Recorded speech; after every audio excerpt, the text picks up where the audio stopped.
আসসালামু আলাইকুম, welcome to Ashis কিচেনের ব্লগ। চলে আসলাম তোমাদের সাথে কিছু টিপস নিয়ে। এই কাঁঠালটা আনছে 130 টাকা দিয়ে। এর আগে এনেছিল, ওই কাঁঠালটা একদম ভালো ছিল না, লেটকা ছিল। আজকে দেখি এই কাঁঠালটা কীরকম, তোমাদের সাথে একটু শেয়ার করব। আর আমি ফ্রোজেন করে রেখে দিব বক্সে, সেটা তোমাদের সাথে শেয়ার করব। একটা কাঁঠাল তো আনলে আর সব খাওয়া হয় না, বাচ্চারা তো খেতে চায় না। আমি আর তোমার ভাইয়া খাই, মাত্র ঘরে 4 জন মানুষ, তার মধ্যে ছোটো মেয়েটা একটু একটু খায়, বড়োটা খাই না।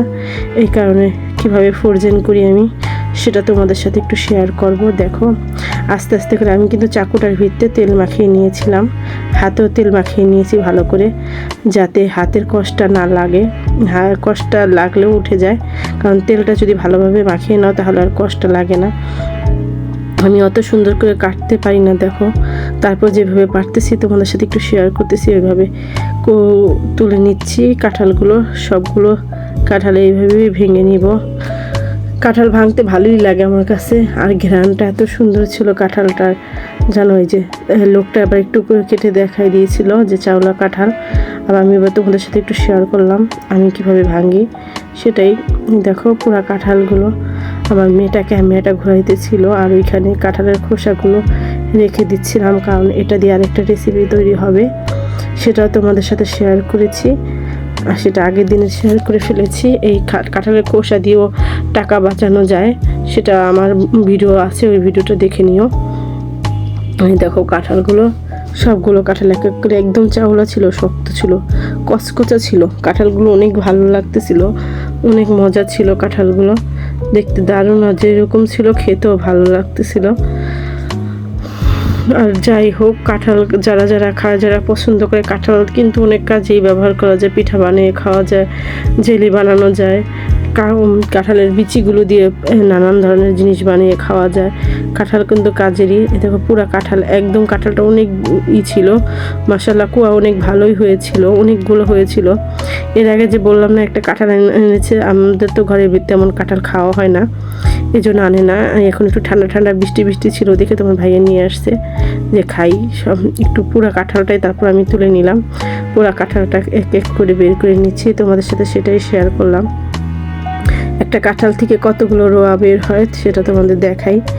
তোমাদের এই জন্যই মূলত আমার ভিডিওটা করা, কারণ সবাই কাঁঠাল ভেঙে থাকো, সবাই খাও, সবাই জানো।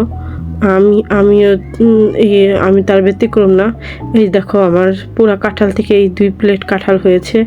এখন আমি এই কাঁঠালগুলো বক্সে ভরে নিব, এক বক্সে যে দেখো ভরে নিচ্ছি। এগুলো ফ্রোজেন করে রেখে দেব, এটার জন্য 2-3 রকম করে আমি ফ্রোজেন করব, সেটা তোমাদের সাথে একটু শেয়ার করতেছি।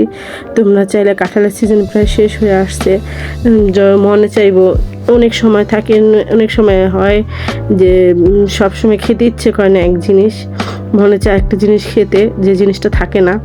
এখন তো সিজন আছে, যখন সিজনটা থাকবে না তখন মনে হইতে পারে যে কাঁঠাল খাবো। তাহলে তোমরা এইভাবে যদি ফ্রোজেন করে রেখে দাও, তাহলে এই ফ্রোজেন করা ডিপে রেখে দিলে মনে করো ওই জিনিসটা বের করে খেতে পারবে। আর এটা ছোট করে রেখেছি, যখন ছোট, এটা এখন কাঁঠালের বিচিগুলো বের করে নিব, কারণ খেতে সুবিধা হবে, বড় বের করে খাওয়া যাবে। এই কারণে 10-15 মিনিট আগে তোমরা নামিয়ে নিবে, তাহলে জিনিসটা খেতেও ভালো লাগবে।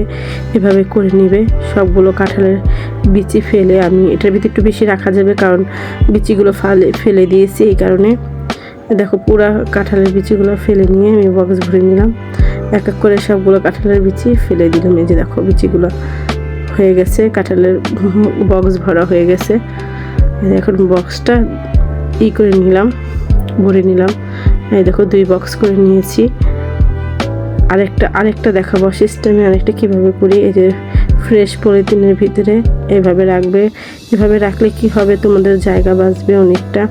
আবার চাইলে যদি তুমি নিচেও রেখে দিতে চাও, নর্মালে যে আজকে রেখে দেবে কালকে খাবে, তাহলে এইভাবে রেখে দিতে পারো, অল্প জায়গার ভিতরে হয়ে যাবে।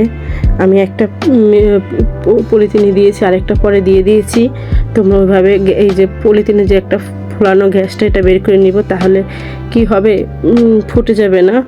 আর আরেকটা পলিথিন দিয়ে রেখে দিলে একটা ঘ্রাণ আরেকটা যাবে না। কাঁঠালের তো প্রচুর ঘ্রাণ থাকে জানো, খাবারে যদি ফ্রিজে রেখে দাও তাহলে দেখা যায় একটা ঘ্রাণ থেকে আরেকটা যাবে, এই কারণে এভাবে রাখো। আমার আরেকটা বক্সে আমি রেখেছিলাম, সেটার ক্লিপ আর নেওয়া হয়নি, কারণ ওই যেগুলো ছিল ওই ক্লিপটা ওই বক্সে ভরে নিয়েছি।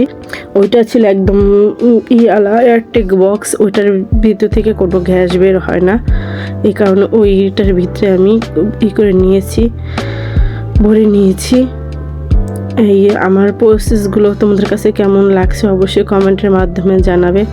যে আমার কমপ্লিট হয়ে গেছে। যে এখানে দেখো, এখানে আরেকটা বক্স আমি দেখাই দিই, এটা নর্মাল ফ্রিজে রেখে দিয়েছিলাম এই বক্সটা, আর ওই দুইটা বক্স ডিপে রেখে দিয়েছি, 3টা বক্স সুবিধার জন্য, খাওয়ার সুবিধার জন্য। আজ এ পর্যন্তই। তোমরা সবাই কেমন আছো অবশ্যই জানাবে। আমি এখন এগুলো সব ফ্রিজে রেখে দিব। এই দেখো ফ্রিজে রেখে দিলাম। আমার ভিডিওটা যদি ভালো লেগে থাকে অবশ্যই লাইক দিয়ে কমেন্ট করে আমার ভিডিওটা শেয়ার করে দিবে। আজ এই পর্যন্ত, আল্লাহ হাফেজ।